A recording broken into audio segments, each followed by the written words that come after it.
Store update as of April 1, 2026. So, ito na po yung pinalit namin dito sa harap. Yung dry fit with A4 size print na sabi, tsaka yung polycotton will print for only 120 and 150. As of 1 week po na nakalagay siya dito. Effective naman po, lalo na itong dry fit with A4 size print. Bale, nakalimang transaction na po kami last week.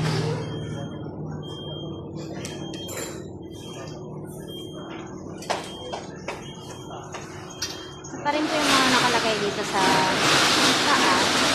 Bali, ang effective po dito is yung dry fit raglan short sleeve, marami pang mag-enter, tsaka dry fit collar.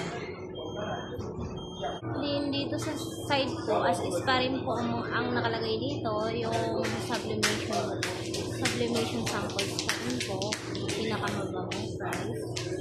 And update po sa corkboard, bali dito na po namin nilagay sa may heat press area para mas mabilis makita. Then trinay po namin siya nung A4, bali dapat sana 4 na A4 siya.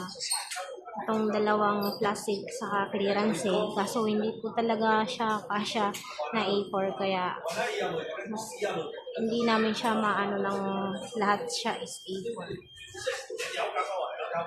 Sa may embroidery area naman po, nakalagay na po dito sa ilalim yung mga thread po para mas mabilis na lang siya makita.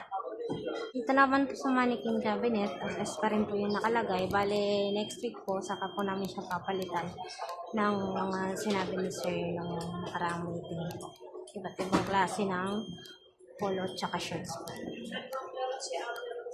Dito na po nakalagay yung business permit, saka kasama na po sila. Nandiyan na po lahat ng mga business receipt saka business permits. Then, napalitan na po ng varsity series dito sa taas ng graphic area. Update naman po sa giveaways. Bale, ito na lang po yung natira. 7 pieces na planner.